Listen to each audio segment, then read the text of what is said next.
아니 어떻게 이럴 수가 있습니까? e스포츠 종주국 대한민국이 이렇게 무너질 수 있어요? 오젠 엔투스 대한민국의 한 팀만 1승을 하고 나머지 팀들은 전부 다 전패를 했어요. 네, 선수분들이 아마 좀 긴장을 많이 했다고 하기에는 네. 이미 경기를 많이 치러서 저도 근데 왜 울어요, 윤결 해설까지? 정말 왜냐면 선수분들도 고생을 많이 하는데 좀 아쉬움이 많이 남더라고요. 네, 너무나 아쉬워서 오늘은 저희가 긴급 점검, 한국팀 이대로 괜찮은가 심층 분석을 해보기 위해서 스페셜 게스트를 모셨습니다. 클래시 로얄 리그 아시아 시즌1에 이어서 시즌2까지 살아남은 오성균 해설위원을 모셨어요. 네, 반갑습니다. 이번 클래시 로얄 리그 아시아 시즌2 해설하고 있는 오성규입니다. 지금 인사할 때가 아니에요, 지금요. 네. 이렇게 되면요, 대한민국 선수는 못 살아남습니다. 제 이름은 깔리는 거죠? 네, 아래 이름은 거예요. 깔릴 거죠? 아니, 대한민국 승률이 5할 이하예요. 아니, 갑자기 왜 오성균 해설위원이 해설로 이제 시즌2 새롭게 시작하자마자 다 떨어졌어요.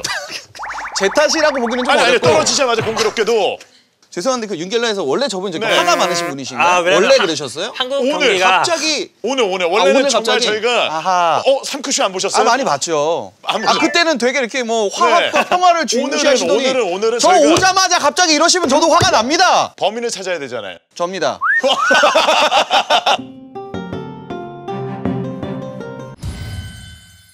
본격적으로 리그 중간에 점검을 하기 위해서 7주차 3크라운 경기를 먼저 확인을 해봐야 되는데 오늘 3크라운 경기는 유일하게 오진 엔투스에서 1승을 거둘 수 있었던 올킬의 주인공 TNT 선수를 꺾은 슌 선수와 TNT 선수의 경기를 꼽아봤습니다. 그때 말도 안 되는 덱, 저는 진짜 살다가 이거는 거의 트롤 덱이라고 불렸던 바바리안 이 파티 덱, 거의 뭐 울트라 바바리안 페스티벌 같은 그런 느낌으로 모든 사람이 지금 이 바바리안이 돼갖고 경기 펼치는 모습을 봤을 때 이게 클래시 로얄의 미래다, 이런 생각을 왜 한국 선수들은 못하고 일본 선수 이 슌 선수가 했는지. 그렇습니다. 진짜 거기서 딱 엘리트 바바리안까지만 나왔으면 바바리안 파티 그 자체, 바바리안 그 자체였었는데 네.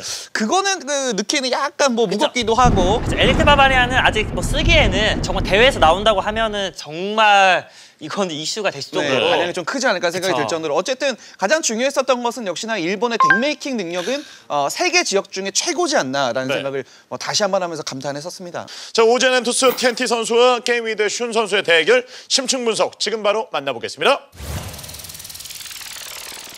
3세트 킹 오브 더 힐의 첫 번째 게임, 오진 엔투스의 TNT 선수와 맞붙은 게임이드 슌 선수의 선택은 바바리안이었습니다.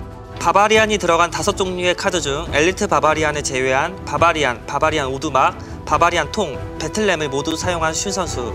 바바리안이 이렇게 많이 쓰인 덱은 공식 대회에서는 처음이었습니다. 사실 슌 선수가 바바리안 통, 배틀램에 이어 바바리안을 꺼냈을 때만 해도 TNT 선수와 중계진은 모두 의아해하며 재미있어 했습니다. 하지만 바바리안 오두막까지 등장하자 모두들 깜짝 놀랄 수밖에 없었습니다. 준수한 체력과 공격력을 갖춘 바바리안이 꾸준히 좌우로 밀고 들어오는 기세에 TNT 선수는 밀릴 수밖에 없었고, TNT 선수의 주력 카드인 자이언트와 프린스는 바바리안과 바바리안 오두막에 번번이 막혔습니다. 추가 시간을 앞두고 좌측에서 들어오는 프린스를 미니언 패거리와 임페로 드래곤으로 수비하고 배틀램으로 역습을 노려 단번에 균형을 무너뜨린 슌 선수. 그렇게 TNT의 공세가 좌측에 몰린 사이 우측으로 다시 한번 미니언 패거리와 배틀램을 사용해 우측타워 체력도 반 이상 깎는 데 성공합니다. 기세를 몰아 우측타워는 바바리안 오두막으로 수비를 하고 좌측타워는 파이어볼로 꾸준히 공격을 하며 마침내 승리를 가져왔습니다. 최근에 잘 쓰이지 않던 바바리안을 모두 모아서 끈기 있게 버티고 스펠을 유도하고 배틀램과 미니언 패거리로 역습을 노렸던 바바리안 덱의 놀라운 재발견이었습니다. 생각이 좀 뒤엎는, 좀 상당히 좀 창의적인 덱을 보여주면서 해설위원뿐만 아니라 전 세계 팬분들이 깜짝 놀랐어요. 그렇습니다. 이 바바리안 올 파티 덱이 프로리그에서 가능한가라는 생각이 좀 들었어요. 저희 중계진들뿐만이 아니라 실시간으로 시청하고 계셨었던 그 시청자분들의 반응들도 와, 이게 되나? 와, 대박이다. 정말 신선하다. 이런 표현들이 정말 많았었던 그런 신선 그 자체의 덱이기도 합니다. TNT 선수의 그 패배에 있어서 실수 없이 굉장히 좀 잘했습니다만 이 덱을 좀 예상하지 못해서 진 감이 없지 않아 좀 있거든요. 어떤 부분이 이 TNT 선수의 지금 페인이라고 생각하십니까? 바바리안 오두막 자체가 굉장히 무겁고 1분 때까지 버티기만 하면 어쨌든 엘릭서가 빨리 차기 때문에 네. 그 엘릭서를 빨리 차는 타이밍에 바바리안이 계속 나오다 보니까 거기서 코스트를 빼야 되고 또 이제 광부를 가서 도구를 또 어떻게 써야 될지도 아마 판단하기가 쉽지 않지 않았을까 생각합니다. 일단 기본적으로는 TNT 선수는 모든 덱들을 다 잘해요. 일단 현재 나와 있는 현재 가장 강력하다고 볼 수 있는 여러 가지 덱들을 모두 두루 잘하기 때문에 정말 새로운 거, 정말 신선한 거, 갑자기 생각지도 못한 걸 던졌을 때 너 어떻게 받을래? 라고 던져봤더니 먹혀버린 거죠. 제가 봤을 때는 게임 미드가 TNT에 대한 분석을 너무나도 잘했다라는 생각이 좀 들기는 합니다. 이슌 선수가 약간 좀 새로운 덱들을 보여준 게 이번이 좀 시작이잖아요. 이 선수가 좀 더 달라질 것 같은데 어떤 생각 드세요? 앞으로 또 이제 어떤 덱이 나올지 예상하는 게 한국 팀들 입장에서 굉장히 좀 껄끄러울 것 같고요. 그리고 바바리안 오두막이라는 이 재발견, 워낙 바바리안 오두막이 쓰는 분들만 쓰는 그런 카드였는데 슌 선수가 삼총사령도 쓰고 골렘도 같이 쓰고 이번에 바바리안 배틀램하고도 같이 쓰기 때문에 앞으로 이 바바리안 오두막의 연구는 어디까지 갈지도 정말 좀 기대가 됩니다. 자, 이제 본격적으로 클래시 로얄 리그 아시아를 저희가 분석을 해보도록 하겠습니다. 지난 시즌과 달라진 점이 시즌 1 때는 이제 한국, 일본, 동남아를 합쳐가지고 순위를 매겼는데 시즌 2에서는 나라별로 순위를 따로 결정 짓게 되고 자 1위 팀은 바로 올라가게 되는 거고 2위 팀은 와일드카드전에 좀 가게 되는 거예요.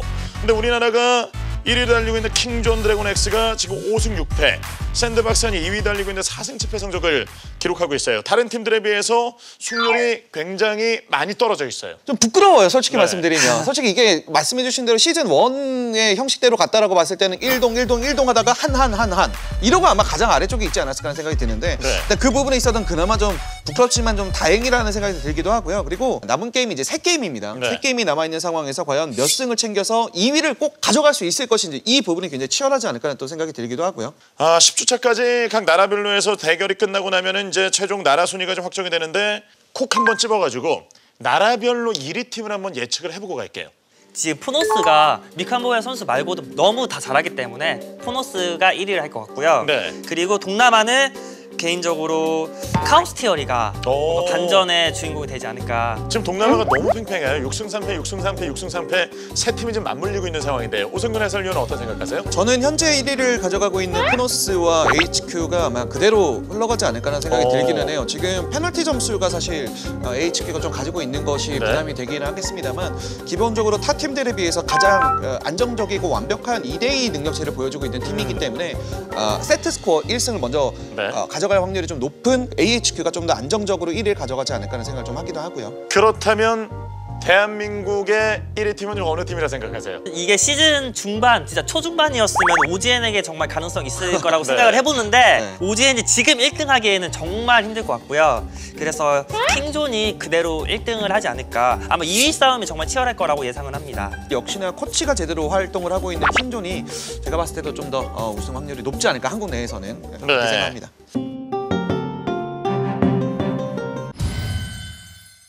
그럼 와일드카드 진출 팀도 한번 예측을 해보죠.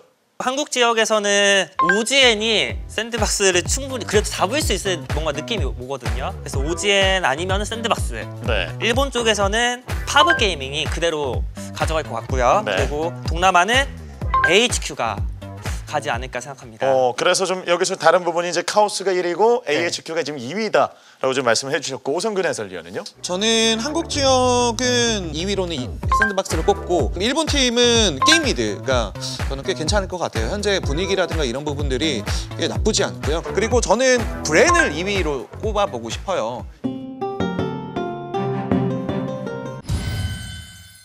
한국이 고전하는 걸 이 상황을 좀 벗어나기 위해서는 지금 어떻게 연습을 좀 바꿔야 될지 그 부분에 있어서 전문가들의 의견을 좀 들어보고 싶거든요. 네, 우선은 뭐 항상 이야기를 하지만 한국 팀의 가장 큰 문제는 뭐 개인전보다는 저는 2대2에서 너무 큰 부담이 있지 않나 생각을 하거든요. 다른 타 팀들은 우선은 고정적인 조합을 좀 많이 쓰고 있는데 한국에서는 계속 조합을 바꾸고 있어요. 그러다 네. 보니까 패배가 쌓이고 첫 번째 경기에 또 지게 되니까 두 번째에서 했던 선수 부담을 갖게 되고 그게 좀 이어져서 연패에 이어지는 게 아닌가 하는 좀 생각이 듭니다. 1대1은 거의 다 비슷하다고 봐요. 종이 한 장 차이, 대개 상성 차이 뭐 그 정도로 좀 나뉘는 그런 부분이라고 보기 때문에 저도 2대2 경기가 매우 중요하다라는 생각이 일단 첫 번째. 두 번째는 코치진들이 제발 NA와 EU, 중국 좀 보면서 새로운 덱들이 어떤 덱들이 나오는지 어떤 덱이 전 세계에서 가장 잘 유행을 하는지 현재 전 세계에서 가장 강력한 지역은 EU거든요. 네. EU에서 어떤 플레이를 보이고 있는지 그런 것들을 벤치마킹을 좀 빨리 하고 많은 연습을 할 필요가 있지 않을까 라는 생각이 들기도 합니다. 덱 부분이 이 고인 덱이 아니라 새로운 뉴 타입의 덱을 좀 꺼내들면서 분위기를 바꾸고 있는 해외 팀들에 반해서 대한민국 선수들의 덱들 보면은 사실 좀 나왔던 덱들 위주로 경기를 펼친 경우가 굉장히 많잖아요. 일단 기본적으로 강력한 덱을 잘하는 거는 모든 지역들이 다 잘해요. 한국이 가장 못하는 거는 그 외의 지역, 뭐 중국이라든가 NA, 뭐 유럽 이쪽에서 새로 나오는 신선한 덱들을 빠르게 캐치하고 그게 어떤 게 좋은지 매번 분석하고 스터디하는 그런 것들이 제가 봤을 때 매우 부족하다고 생각이 듭니다. 네. 아마 코치진의 부재가 가장 크지 않을까 하는 생각이 좀 들기도 하는데 그런 부분들이 이행이 되지 않으면 신선한 덱들이 바로 막 하고 이 시즌 중에 튀어나가긴 아마 쉽지는 않을 것으로 판단이 되기도 하고요. 그래서 윤계나 해설위원도 예전에 이렇게 프로리그 경기 전에 지금 유튜브 활동을 하시면서 유튜브 전용 덱들을 많이 좀 개발을 하면서 이렇게 새로운 도전을 하고 그 덱을 통해 가지고 점수를 끌어올린 경우도 분명히 좀 있었잖아요. 저도 대회에서 실제로 뭐 예능 덱이라고 소개를 했던 덱들을 실제로 쓴 적이 있어요. 네. 뭐 자이언트 해골이나 이런 거를 대회에서 충분히 썼는데 썼을 때 성적이 그렇게 좋진 않았어요. 근데 그런 시도를 하면은 다음에 상대하는 선수분들이 얘 이제 무슨 덱을 들고 올지 더 예측하기 힘들거든요. 네. 네, 한국 선수분들도 너무 정석적인 덱보다는 가끔씩은 진짜 뭐 가끔 밥 먹으면 빵도 한번 먹어주고 그렇죠. 좀 그랬으면 어떨까 하는 네. 생각이 듭니다.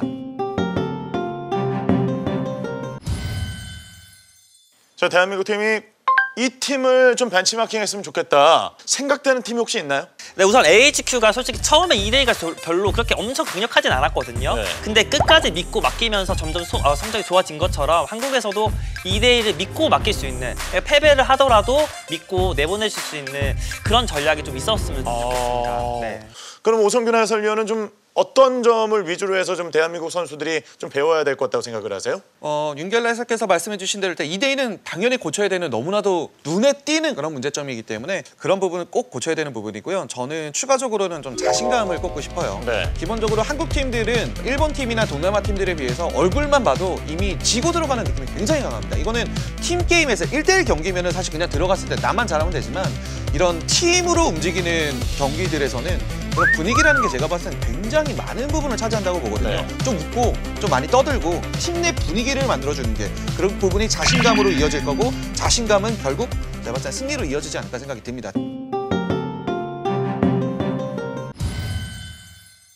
저희가 오늘 굉장히 좀 진지하게 진행을 좀 해봤는데 이게 또 이제 너무 좀 채찍질만한 게 아닌가 그런 생각이 좀 들어가지고 e스포츠 선배로서 정말 잘해라 힘내라 하는 마음을 담아가지고 영상 편지 한번 보내볼게요. 네, 선수 여러분 다들 힘든 시간 보내시고 계시죠? 어차피 욕이란 건 잘하면 다 잊혀집니다. 모두 힘내서 꼭 이번 마지막을 유종의 미를 좀 남겼으면 좋겠네요. 모두 화이팅 하세요. 혼자 게임하는 거 아니고 뒤에 팀원들이 같이 있습니다. 팀원들 한 번씩 바라보게 되면 분명히 힘이 나지 않을까 하는 생각이 듭니다. 혹시라도 게임을 하다가 첫 번째 게임 패배했다 뒤 돌아보고 힘 얻고 다시 게임을 하면 충분히 그 세트에 가져올 수 있을 거라고 생각이 듭니다. 힘내시고 무조건 자신감입니다. 화이팅! 오늘 리그 중간 점검을 위해서 지금 오성균 해설위원이 함께해 주셨는데요. 네. 이 3컷쇼 오늘은 좀 진지한 분위기 속에서 진행이 됐습니다. 어떠셨어요? 네, 개인적으로는 진지보다는 약간 가볍고 농담하는 걸 굉장히 좋아하긴 합니다만 현재 한국 상황은 그렇지 않은 것 같기는 합니다. 앞으로 좀 농담 삼아 재밌게 웃으면서 할 수 있는 3크라운 쇼로 다시 돌아왔으면 좋겠다는 그런 바람을 가지고 돌아가게 됩니다. 네, 저 한국 대 동남아, 한국 대 일본 경기 결과가 처참했습니다만 아직 기회는 좀 남아있고 또 이 2등 자리가 좀 있기 때문에 좀 어떻게든 경기를 끌어올려서 그 와일드카드전을 시작으로 해서 플레이오프에서 좋은 모습을 좀 보여줬으면 좋겠다는 생각이 듭니다. 아직까지 경기가 많이 남았고 뭐 한국팀 선수들 모두 2위를 향해서 뭐 1위를 아니더라도 2위를 해서라도 후회하는 결과를 좀 만들었으면 좋겠습니다. 그럼 저희는요 여기서 인사드리고요. 다음 주에 더 알찬 이야기로 돌아오도록 하겠습니다. 자, 여러분 안녕히 계세요. 안녕히 계세요.